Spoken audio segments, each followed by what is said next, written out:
Ou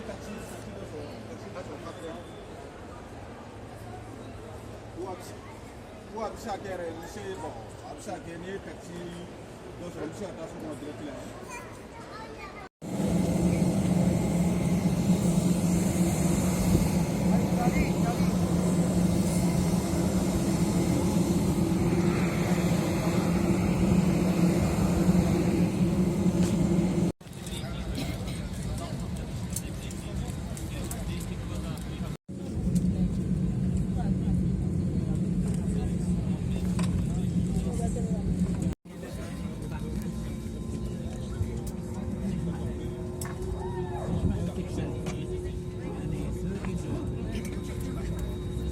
La sala è coperta dalla figlia.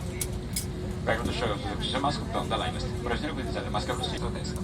In caso vostra vi impressa da utilizzare maskę muy face mask. No se la vostra masca prossimo, premuto sulla protettiva. Place the mask no usi mouth, sicuro strap, and breathe normally. Utilizzate la masca sopra il naso e bocca, articolo elastico e respirate normalmente. A proposito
लाइटां लगे हुए हैं क्या बाहर गली में?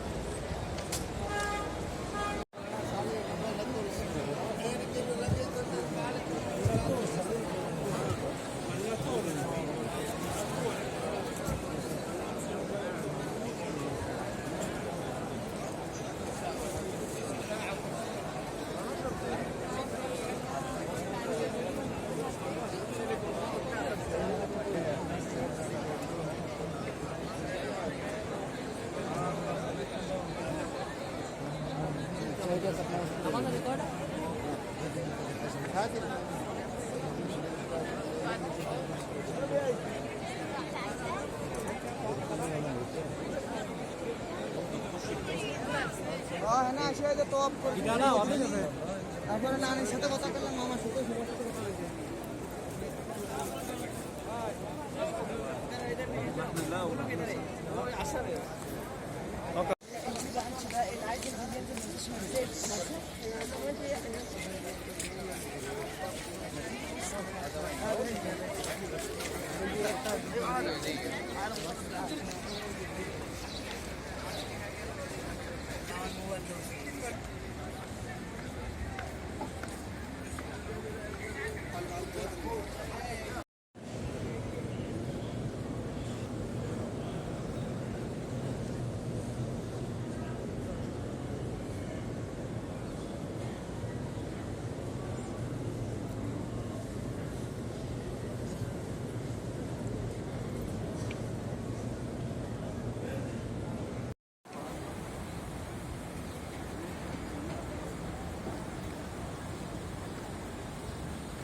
تعظيما وتشريفا ومهابة يا أرحم الراحمين. اللهم ارحمنا فإنك بنا راحم ولا تعذبنا فأنت علينا قادر. اغفر لنا يا ربنا فيما زال فيه من لا نعلم إلا وراءك ما استطاع. أعوذ بك من شر ما صنعت. أبوء لك بنعمتك علي وأبوء لك بذنبي فاغفر لي.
Type City.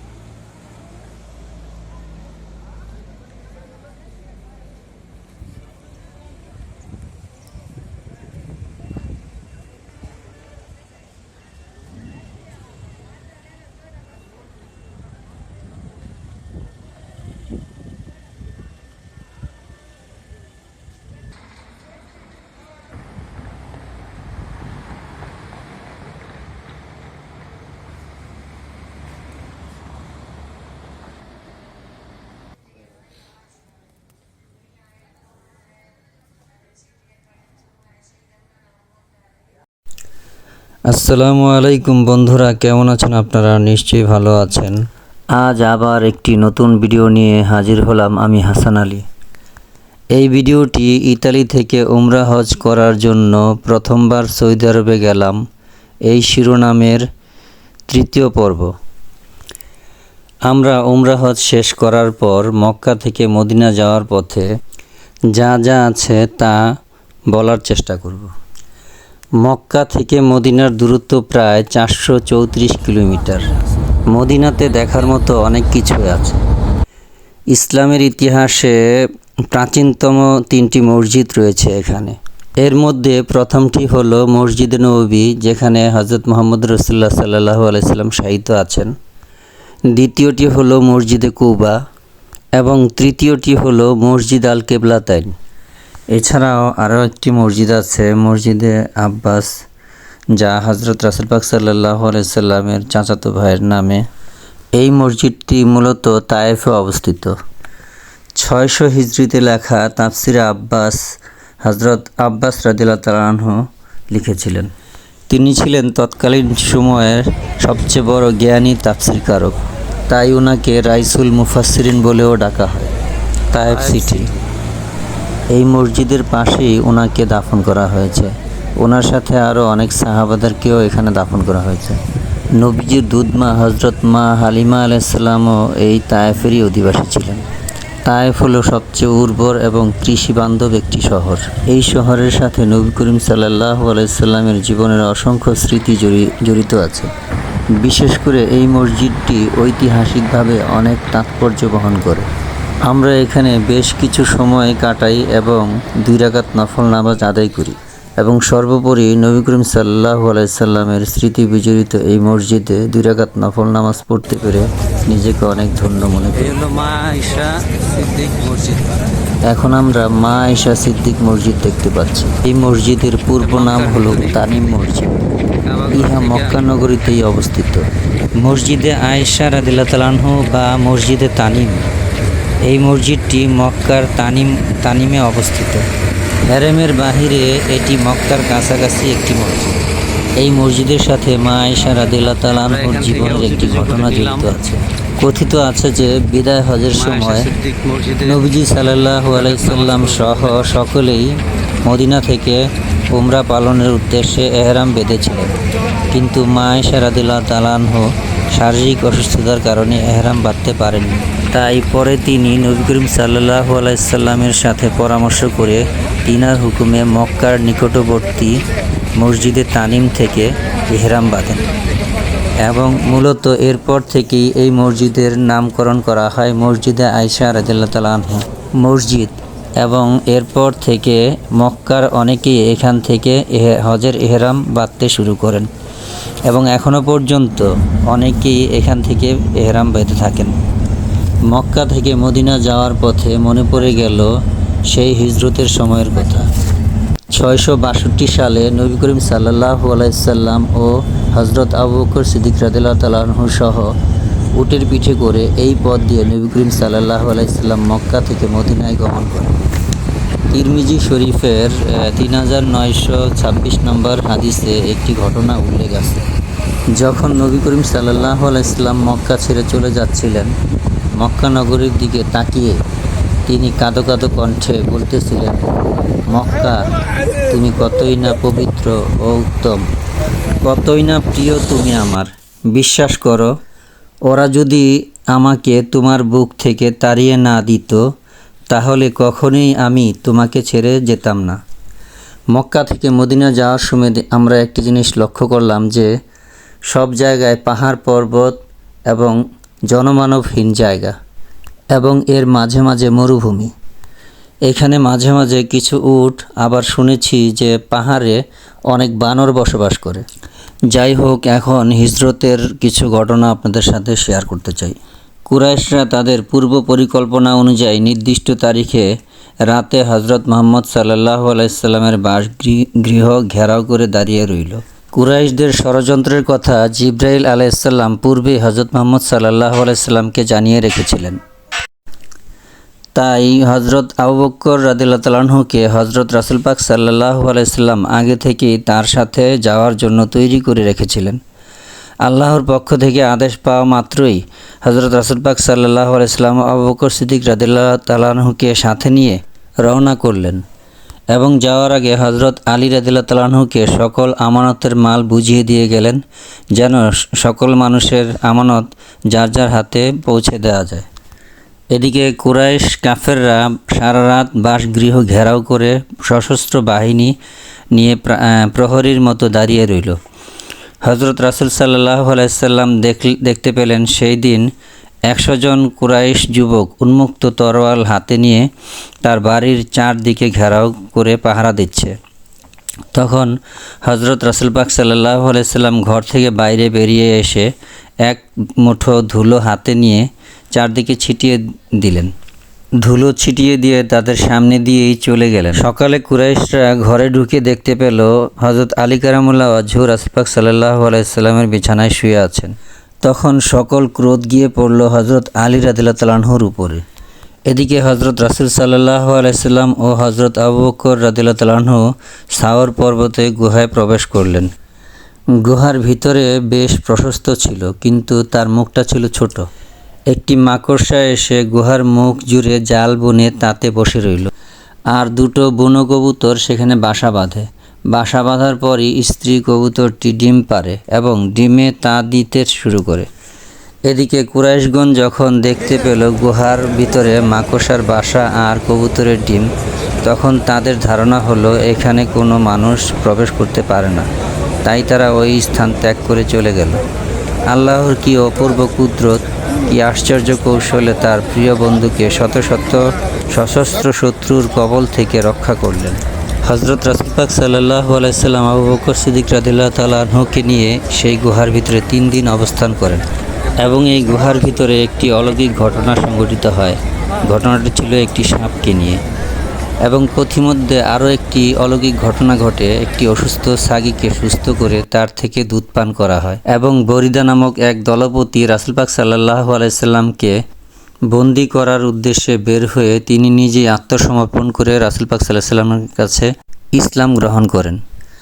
রাহমাতুল লিল আলামিন হযরত মুহাম্মদ সাল্লাল্লাহু আলাইহি সাল্লামের নবুয়ত লাভের দ্বাদশ বর্ষে 8ই রবিউল আউয়াল সোমবার 62 খ্রিস্টাব্দ দ্বিপ্রহর কালে মদিনা থেকে 2 মাইল দূরে অবস্থিত কুবা এলাকায় পৌঁছান। হযরত রাসূল পাক সাল্লাল্লাহু আলাইহি সাল্লাম সাহাবায়ে কেরামদের থাকা ও ইবাদতে বন্দিগির করার জন্য সেখানে একটি গৃহ নির্মাণ করেন। পরবর্তীকালে এই গৃহই ইসলামের ইতিহাসের সর্বপ্রথম মসজিদ হিসেবে মসজিদে কুবা হিসেবে পরিচিত লাভ করে।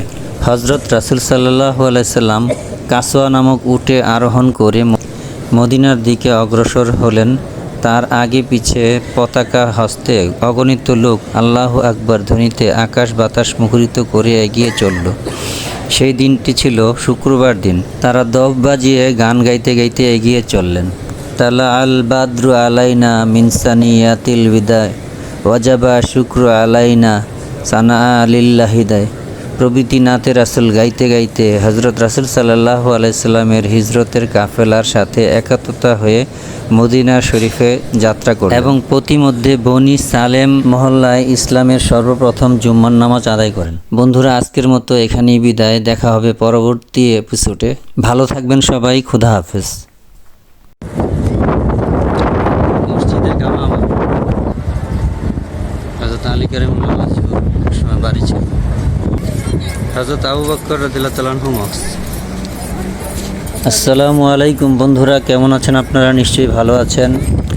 ইতালি থেকে উমরা হজ করার জন্য প্রথমবার সৌদি আরবে গেলাম এই শিরোনামের ধারাবাহিকের আজ তার 4র্থ পর্বে আপনাদেরকে স্বাগত জানাচ্ছি। আমি হাসান আলী। আজকে আপনাদেরকে মসজিদে নববীর ভিতর এবং বাহিরের কিছু দৃশ্য দেখাতে চেষ্টা করব এবং এরই সাথে হযরত মুহাম্মদ সাল্লাল্লাহু আলাইহি সাল্লামের ওফাতের সঠিক সময় ও নবীজির জীবনের ঘটনাপঞ্জিকা কিছু তুলে ধরতে চেষ্টা করব। ঘটনার শুরুতেই বলতে হয় ঐতিহাসিকভাবে পহেলা রবিউল আউয়ালের কথা। বিশ্ববাসীর চিরশান্তির ও মুক্তির সওগাত নিয়ে সর্বকালের সর্বযুগের সর্বশ্রেষ্ঠ যে মহামানব এ ধূলির ধরায় তশরিফ নিয়েছিলেন, সেই রাহমাতুল লিল আলামিন হযরত মুহাম্মদ মুস্তাফা সাল্লাল্লাহু আলাইহি সাল্লাম জগৎবাসীকে সুখের সাগরে ভাসিয়ে পহেলা রবিউল আউয়াল এই দিনেই রাসূল পাক সাল্লাল্লাহু আলাইহি সাল্লাম আল্লাহ তাআলার মহামিলনে পাড়ি দিয়েছিলেন। তাই এদিন নবী প্রেমিকদের জন্য সুখবহ অবিস্মরণীয় দিন। ইসলামিক ফাউন্ডেশন বাংলাদেশ থেকে প্রকাশিত একটি বই সংক্ষিপ্ত ইসলামী বিশ্বকোষ এর 2য় খণ্ডে 329 পৃষ্ঠায় বর্ণিত হয়েছে, যা আপনাদের জন্য এখন তুলে ধরা হচ্ছে। জীবনের শেষ দিন সোমবার প্রত্যুষে হযরত রাসূল সাল্লাল্লাহু আলাইহি সাল্লাম দরজার পর্দা সরিয়ে সাহাবীদের সালাত আদায়ের দৃশ্য অবলোকন করে পরম তৃপ্তি লাভ করেন। তার যন্ত্রণাকাতর মুখে হাসির রেখা ফুটল। তৃতীয় প্রহরে অন্তিম অবস্থা দেখা দিল। বারবার তার সংজ্ঞা লোপ পেতেছিল। চৈতন্য লাভের পর বারবার তিনি বলতে লাগলেন, আর রফিকুল আলা, তিনি আল্লাহ শ্রেষ্ঠতম বন্ধু। হজরত আলী রাদিয়াল্লাহু তাআলা আনহু রাসূল পাক সাল্লাল্লাহু আলাইহি সাল্লামের মাথা মোবারক কোলে নিয়ে বসে আছেন। এমন সময় একবার চোখ মেলে আলী রাদিয়াল্লাহু তাআলা আনহুর দিকে তাকিয়ে হযরত রাসূল সাল্লাল্লাহু আলাইহি ওয়াসাল্লাম অস্পষ্ট স্বরে বলতে লাগলেন, সাবধান, দাস দাসীদের প্রতি নির্মম হইও না। একবার হজরত আয়েশা রাদিয়াল্লাহু তাআলা আনহার বুকে মাথা রেখে শেষবারের মতো চোখ মেলে উচ্চ কণ্ঠে তিনি বলে উঠলেন, সালাত সালাত, সাবধান, দাস দাসীদের প্রতি সাবধান। অতঃপর শেষ নিঃশ্বাসের সহিত শেষ কথা উচ্চারণ করে, হে আল্লাহ শ্রেষ্ঠতম বন্ধু, এই কথা বলে পহেলা রবিউল আউয়াল সোমবার 63 বছর বয়সে হজরত রাসূল সাল্লাল্লাহু আলাইহি সাল্লাম ইন্তেকাল করেন। ইন্তেকালের সময় ছিল সূর্যাস্তের কিছুক্ষণ পূর্বে। বিশ্বনবী হজরত রাসূল সাল্লাল্লাহু আলাইহি সাল্লামের ওফাতের তারিখ নিয়ে আমাদের মুসলিম সমাজে একটি বিভ্রান্তি রয়েছে। অনেকেই ধারণা তিনি 12ই রবিউল আউয়াল জন্মগ্রহণ করেছেন। আবার 63 বছরের জীবন অতিবাহিত হওয়ার পর 12ই রবিউল আউয়াল সোমবার দিন ওফাত লাভ করেছিলেন, একথা সর্বজনীন স্বীকৃত। কিন্তু তার ওফাতের দিন সোমবার দিন 12ই রবিউল আউয়াল ছিল বলে ইতিহাসের দলিল প্রমাণে সত্যতা পাওয়া যায় না। বিশ্বনবী হজরত রাসূল সাল্লাল্লাহু আলাইহি সাল্লাম ওফাতের তারিখ সম্পর্কিত বিভ্রান্তি নিরসনের জন্য বিষয়টি আলোচনায় আনা হলো। পবিত্র কুরআনে সূরা মায়েদার 3 নম্বর আয়াতে বলা হয়েছে, আজ আমি তোমাদের ধর্মকে পূর্ণত্ব প্রদান করলাম, আমার নিয়ামত পরিপূর্ণ করে দিলাম এবং ইসলামকে একমাত্র ধর্ম হিসাবে কবুল করে নিলাম। এই প্রসিদ্ধ আয়াতটি হিজরি নবম বর্ষে 9 জিলহজ তারিখে আরাফাতের ময়দানে অবতীর্ণ হয়। এই আয়াত অবতীর্ণ হওয়ার স্থান, দিন, তারিখ ও সময় নির্দিষ্ট হওয়ায় এই তারিখকে হজরত রাসূল সাল্লাল্লাহু আলাইহি সাল্লামের ওফাতের তারিখ নির্ধারণের জন্য নির্ভরযোগ্য ভিত্তি হিসেবে গ্রহণ করা যায়। বিখ্যাত সাহাবী হজরত আবদুল্লাহ ইবনে আব্বাস রাদিয়াল্লাহু তাআলা আনহু বলেন, এই আয়াত 10ম হিজরি 9 জিলহজ তারিখে নাজিল হয়। এরপর রাসূল সাল্লাল্লাহু আলাইহি সাল্লাম মাত্র 81 দিন পৃথিবীতে জীবিত ছিলেন, যা তাফসিরে মারিফুল কুরআনে পাওয়া যায়। এছাড়াও বিভিন্ন তাফসির যেমন দুররে মানসুর, তাবারি, আজহারি, ইবনে কাসির সহ বিভিন্ন নির্ভরযোগ্য কিতাবে বিদায় হজের দিনে আলোচ্য আয়াতটি অবতীর্ণ হওয়া থেকে 81তম দিবসে রাসূল সাল্লাল্লাহু আলাইহি সাল্লাম ওফাত লাভ করেছেন বলে সর্বসম্মত অভিমত। প্রিয় বন্ধুরা, আমরা এই মুহূর্তে মসজিদে নববীর ভিতরে ফজরের আজান শুনছি।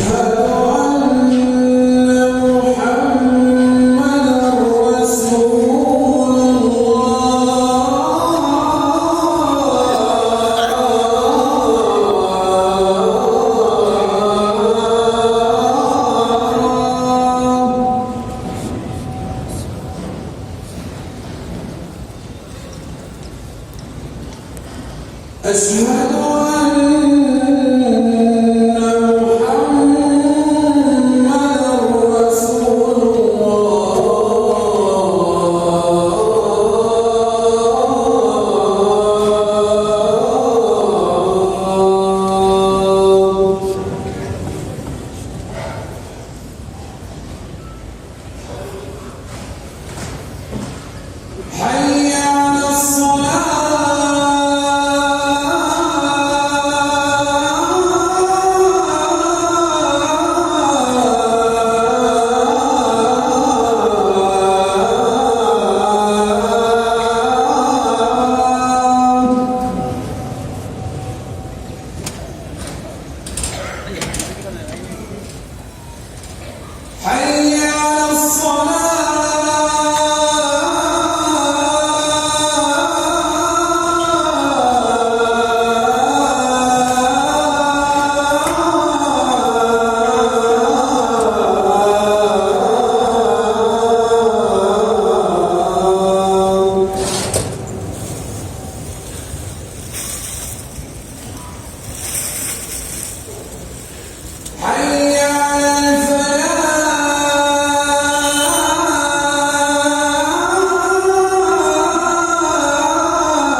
আমরা ফজরের নামাজ শেষ করে বের হলাম হযরত মুহাম্মদ সাল্লাল্লাহু আলাইহি সাল্লামের রওজা শরীফ জিয়ারত করার উদ্দেশ্যে। রওজা শরীফের ভিতরে ঢোকার এই গেটটিকে বলা হয় বাবে জিব্রাইল। আমরা ধীর পায়ে রওজা শরীফের সামনের দিকে এগোচ্ছিলাম। হাতের বাম দিকে যেই অংশটি দেখতে পাচ্ছেন এটির নাম হলো রিয়াজুল জান্নাহ। ইহাই মসজিদে নববীর মূল অংশ, যেখানে রাসূল সাল্লাল্লাহু আলাইহি সাল্লাম নামাজ পড়তেন এবং খুতবা দিতেন, সাহাবাদেরকে নিয়ে বিভিন্ন আলাপ আলোচনা করতেন। এই সেই নূরে মোহাম্মদী হিজরি পূর্ব 53 সাল মোতাবেক 570 খ্রিস্টাব্দে 12ই রবিউল আউয়াল মানব জাতিকে হেদায়েত করার জন্য আপন অবয়বে স্বনামে এ ধূলির ধরায় আগমন করেছিলেন। অতঃপর তিনি 63 বছরের জীবন অতিবাহিত করে আবার লোকান্তরিত হয়েছে। হযরত মুহাম্মদ সাল্লাল্লাহু আলাইহি সাল্লাম মানব জাতিকে দিয়ে গেছেন সর্বোত্তম জীবন ব্যবস্থা। তার শুভ জন্ম হতে পরলোক গমন পর্যন্ত এক অলৌকিক মহিমা ও সৌন্দর্য পরিলক্ষিত হয়েছে। হযরত মুহাম্মদ সাল্লাল্লাহু আলাইহি সাল্লামের চিন্তা চেতনা, মন মানসিকতা, কথাবার্তা, আচার আচরণ, রীতিনীতি সবই ছিল অপূর্ব সুন্দর ও সুসম্মিত। তাই তো তিনি মানব জাতির সুন্দরতম আদর্শ এবং আধুনিক সভ্যতার স্থপতি। তার বাহ্যিক দিক যেমন মনোহর, তেমনি অভ্যন্তরীণ দিক আরও মোহনীয়। এখন যে দৃশ্যটি দেখতে পাচ্ছেন ইহা রিয়াজুল জান্নার ভিতরের অংশ। আমরা ধীর পায়ে নবী করিম সাল্লাল্লাহু আলাইহি সাল্লামের রওজার দিকে এগোচ্ছিলাম আর মুখে মুখে বলতেছিলাম দুরূদ ইব্রাহিম, আল্লাহুম্মা সাল্লি আলা সাইয়্যিদিনা মুহাম্মদ ওয়া আলা আলি মুহাম্মদ কামা সাল্লাইতা আলা ইব্রাহিম ওয়া আলা আলি ইব্রাহিম ইন্নাকা হামিদুম মাজিদ। আল্লাহুম্মা বারিক আলা মুহাম্মদ কামা বারাকতা আলা ইব্রাহিম ওয়া আলা আলি ইব্রাহিম ইন্নাকা হামিদুম মাজিদ। আসসালাতু ওয়াসসালামু আলাইকা ইয়া রাসূলুল্লাহ, আসসালাতু ওয়াসসালামু আলাইকা ইয়া হাবিবাল্লাহ, আসসালাতু ওয়াসসালামু আলাইকা ইয়া শাফিয়াল মুজনামিন, আসসালাতু ওয়াসসালামু আলাইকা ইয়া রাহমাতাল লিল আলামিন।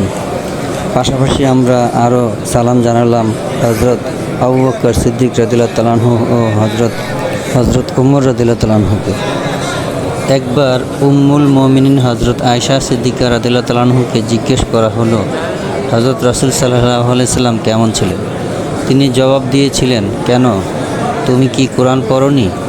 অর্থাৎ হযরত মুহাম্মদ সাল্লাল্লাহু আলাইহি সাল্লাম ছিলেন কোরআনের বাস্তব রূপ তথা জীবন্ত কোরআন। অর্থাৎ মুহাম্মদ সাল্লাল্লাহু আলাইহি সাল্লামের মধ্য দিয়েই আল্লাহ তাআলার ইচ্ছা, অভিলাষ সব কিছুই প্রকাশিত হয়েছে। এই ভিডিওটি তৈরি করতে গিয়ে যত প্রকার ভুল ত্রুটি হয়েছে আল্লাহ যেন আমাকে ক্ষমা করে দেন, এই প্রার্থনাই জানাই। পরিশেষে রাহমাতাল্লিল আলামিন হযরত মুহাম্মদ সাল্লাল্লাহু আলাইহি সাল্লামের পরমময় কদম মোবারকে জানাই লাখো দুরুদ ও সালাম, ইয়া নবী আসসালাম। প্রিয় ভাই ও বোনেরা, আজকের মতো এখানেই বিদায় নিতে হচ্ছে। পরবর্তী এপিসোড দেখার জন্য আপনাদের সকলকে আমন্ত্রণ জানাচ্ছি। নতুন ভিডিও সবার আগে পেতে আমার চ্যানেলটিকে সাবস্ক্রাইব করে রাখবেন। আপনাদের সকলকে সালাম জানাচ্ছি। আসসালামু আলাইকুম রহমতুল্লাহি ওয়া বারাকাতুহু। আল্লাহ আপনাদের সকলকে ভালো রাখুক, সুস্থ রাখুক, এই শুভ কামনায় বিদায় নিচ্ছি। শুভ বিদায়। খুদা হাফেজ।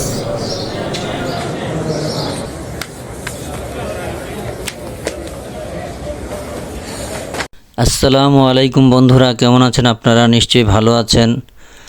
আজ আবার আরেকটি নতুন পর্ব নিয়ে হাজির হলাম আমি, হাসান আলী। এটি একটি ধারাবাহিক ভিডিও ছিল।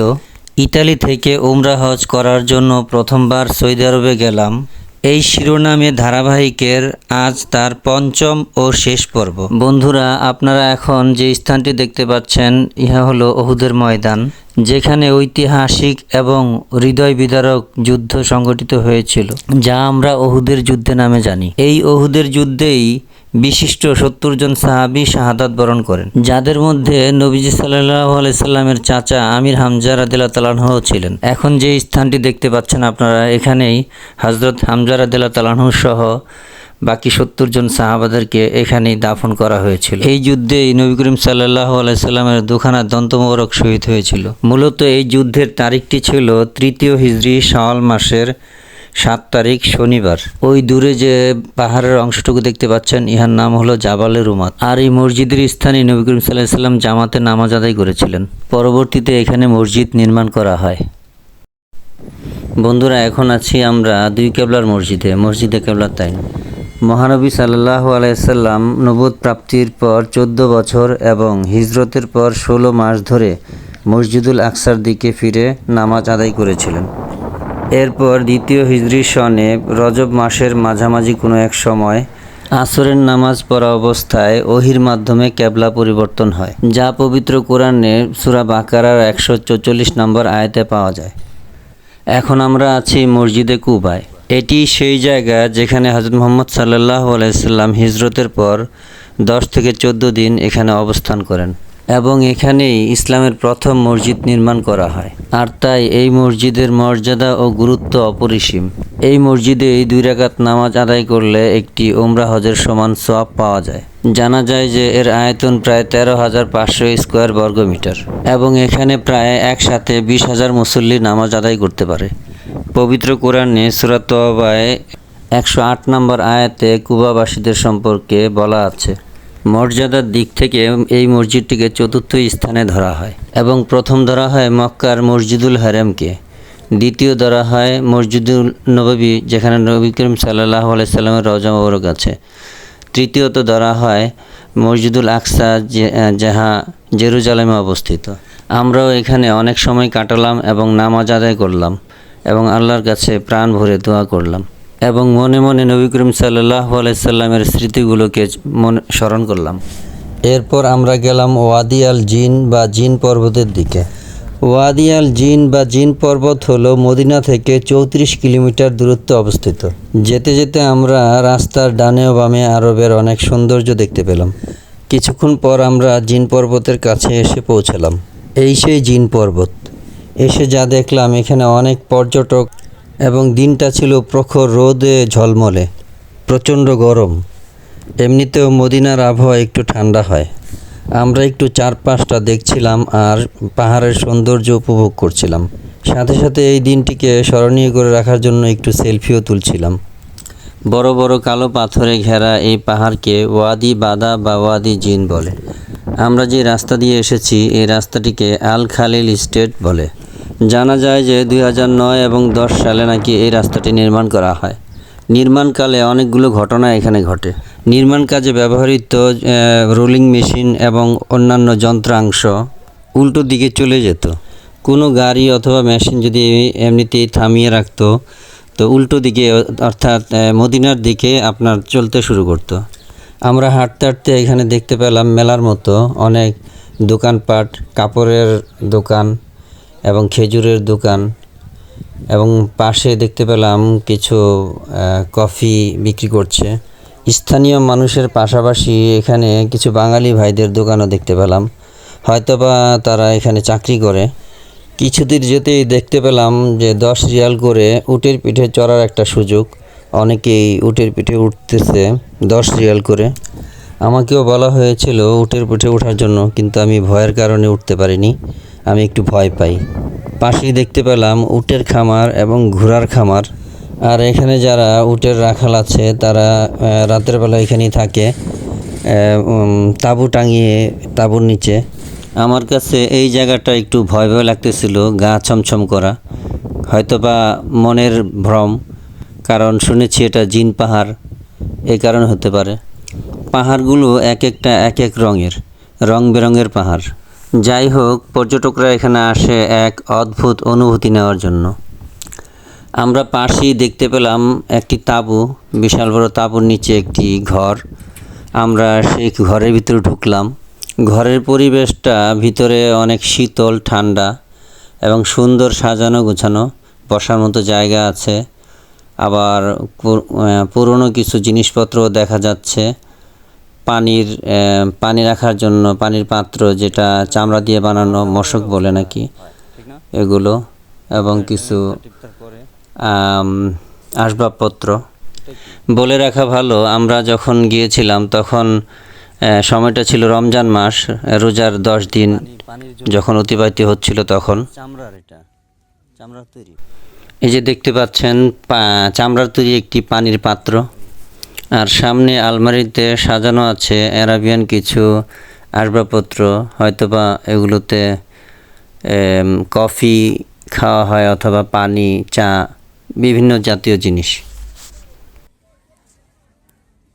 এগুলি মনে হয় এখানে বিক্রি হয়, ড্রেসগুলো না? এই জিনিসগুলি সম্ভবত বিক্রি করা হয়।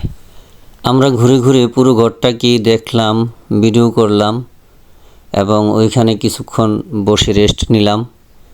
তারপর আস্তে ধীরে যখন রেস্ট নেওয়া হলো, আমরা বের হলাম বাহিরে রাস্তায়, এটা দেখার জন্য যে আসলেই কি রাস্তা দিয়ে গড়িয়ে এক স্থান থেকে আরেক স্থানে জিনিসপত্র যায় কি না। এখানে রাস্তার গাড়িগুলি খুব দ্রুত গতিতে চলে, এখানে আসলে একটু সাবধানে গাড়ি দেখে পথ চলবেন। আমাদের সাথে ড্রাইভারটা খুব ভালো ছিল, আফগানিস্তানের। তিনি আমাদের সাথে বিভিন্ন জায়গায় ঘুরলেন এবং বিভিন্ন জায়গার ঘটনাবলী বর্ণনা করলেন। যাই হোক বন্ধুরা, কিছু কথা না বললেই নয়। মহান আল্লাহ তাআলা মানব জাতিকে আশরাফুল মাখলুকাত হিসেবে সৃষ্টি করে তার প্রতিনিধির মর্যাদা দিয়ে এ পৃথিবীতে প্রেরণ করেছেন। কিন্তু মানুষ পৃথিবীতে এসে নফসের তাড়নায় ও শয়তানের ধোঁকায় পড়ে পরম স্রষ্টা ও প্রতিপালক আল্লাহ তাআলাকে ভুলে গিয়ে নানাবিধ পাপাচারে লিপ্ত হয়। ফলে আল্লাহর রহমত থেকে বঞ্চিত হওয়ায় মানুষের জীবনে নেমে আসে চরম অশান্তি। পরম করুণাময় আল্লাহ তাআলার পৃথিবীর পথহারা মানুষের উদ্ধার করার জন্য, সত্য ও কল্যাণের পথে পরিচালিত করার জন্য অগণিত মহামানব প্রেরণ করেছেন।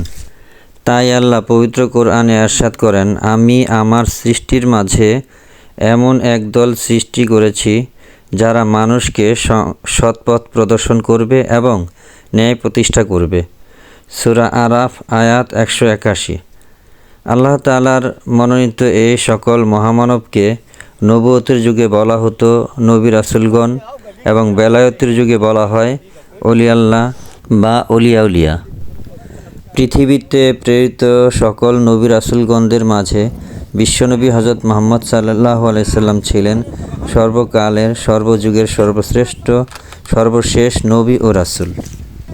হযরত মুহাম্মদ সাল্লাল্লাহু আলাইহি সাল্লাম সম্পর্কে ইরশাদ করেন, হে হাবিব, আমি আপনাকে জগৎসমূহের রহমত হিসেবে প্রেরণ করেছি। সূরা আম্বিয়া আয়াত 107। হযরত মুহাম্মদ সাল্লাল্লাহু আলাইহি সাল্লাম আল্লাহ তাআলার পক্ষ থেকে মানব জাতিকে দিয়েছেন একটি পূর্ণাঙ্গ জীবন বিধান। পবিত্র কোরআনে ইরশাদ হয়েছে, আজ আমি তোমাদের ধর্মকে পূর্ণ করে দিলাম, এতে আমার নিয়ামত পরিপূর্ণ করে দিলাম এবং মুহাম্মদ সাল্লাল্লাহু আলাইহি সাল্লামের প্রচারিত ইসলামকে তোমাদের জন্য ধর্ম হিসেবে মনোনীত করলাম। সূরা মায়েদা আয়াত 3। বিশ্বনবী হযরত রাসূল সাল্লাল্লাহু আলাইহি সাল্লামের আদর্শ ও শিক্ষা তথা মুহাম্মদ সাল্লাল্লাহু আলাইহি সাল্লামের ইসলাম অনুসরণ করে মুসলিম জাতি পৃথিবীর শ্রেষ্ঠ জাতির মর্যাদায় উন্নীত হয়েছিল। মুহাম্মদী ইসলামের শিক্ষা চারটি দিক রয়েছে। হযরত রাসূল সাল্লাল্লাহু আলাইহি সাল্লাম ফরমান, শরীয়ত আমার বাক্য, তরিকত আমার কাজ, হাকিকত আমার অবস্থা, মারিফত আমার নিগুড় রহস্য, অর্থাৎ মুহাম্মদ সাল্লাল্লাহু আলাইহি সাল্লামের প্রচারিত ইসলামের নিয়ম অনুযায়ী একজন মুসলমান শরীয়ত, তরিকত, হাকিকত ও মারিফত এই 4 বিদ্যায় বিদ্বান হতে হবে। বন্ধুগণ, আমরা এখন ফিরে আসলাম আবার উহুদ পাহাড়ে। এই সেই স্থান যেখানে হযরত মুহাম্মদ সাল্লাল্লাহু আলাইহি সাল্লাম উহুদের যুদ্ধে আহত হয়ে বিশ্রাম নিয়েছিলেন। এই স্থানেই ওনাকে প্রাথমিক চিকিৎসা দিয়ে সুস্থ করেছিলেন। এরপর আমরা গেলাম অন্য আরেকটি জায়গায়, যেই জায়গায় রাসূল পাক সাল্লাল্লাহু আলাইহি সাল্লাম 3 দিন 3 রাত সেজদারত অবস্থায় কাটিয়েছিলেন। ইয়া হাবলিল উম্মতি, ইয়া হাবলিল উম্মতি বলে কাঁদছিলেন। এখন আমরা সেই স্থানে, ওই যে উপরে পাহাড় দেখতে পাচ্ছেন, জায়গাটি ঠিক ওইখানে। ঘটনাটি ছিল এরকম, একদিন হঠাৎ করে হযরত মুহাম্মদ সাল্লাল্লাহু আলাইহি সাল্লাম মদিনাতে নেই। সকলে খুঁজতেছে, খোঁজাখুঁজি করতেছে, কোথাও পাওয়া যাচ্ছে না। 3 দিন তাকে কোথাও খুঁজে পায় না। তখন খুঁজতে খুঁজতে এই পাহাড়ের পাদদেশে এসে দেখলো যে একজন রাখাল উট বকরি নিয়ে দাঁড়িয়ে আছে। তাকে জিজ্ঞাসা করার পরে তখন সেই রাখাল উত্তর দিল যে এখানে একজন আজ 3 দিন যাবৎ সেজদায় পড়ে কান্নাকাটি করতেছে। ওনার কান্না শুনে আমার উট বকরিগুলো খাওয়া দাওয়া ছেড়ে দিয়েছে। তারপর নবীজি সাল্লাল্লাহু আলাইহি সাল্লামকে অনেক ডাকাটাকি করার পরও নবী করিম সাল্লাল্লাহু আলাইহি সাল্লাম সেজদা থেকে মাথা উঠাননি। পরে মা ফাতেমাকে ডেকে আনার পরে হযরত মা ফাতেমা রাদিয়াল্লাহু তাআলা আনহু বললেন, বাবা আপনি মাথা উঠান, আমার হাসান হুসেনকে আপনার উম্মতের জন্য কুরবান করে দিলাম, আপনি তাও মাথা উঠান। ওই উপরের স্থান থেকে নবী করিম সাল্লাল্লাহু আলাইহি সাল্লামের ওযু এবং খাবারের পানি বের হতো।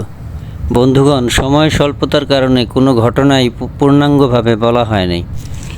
রাহমাতুল্লিল আলামিন হযরত মুহাম্মদ সাল্লাল্লাহু আলাইহি সাল্লামের 3 পুত্র ও 4 কন্যা সন্তানের জনক ছিলেন।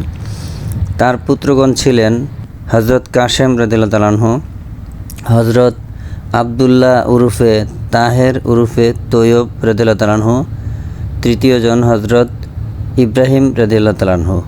আর কন্যাগণ ছিলেন হযরত জয়নব রাদিয়াল্লাহু তাআলা আনহু, হযরত রোকাইয়া রাদিয়াল্লাহু তাআলা আনহু, হযরত উম্মে কুলসুম রাদিয়াল্লাহু তাআলা আনহু এবং হযরত মা ফাতেমা রাদিয়াল্লাহু তাআলা আনহু।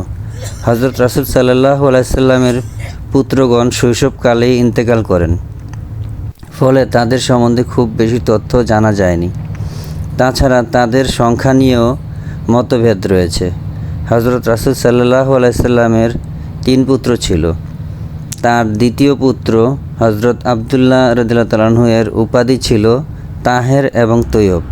এই কারণে কেউ বলে হযরত রাসূল সাল্লাল্লাহু আলাইহি সাল্লামের 4 পুত্র ছিল।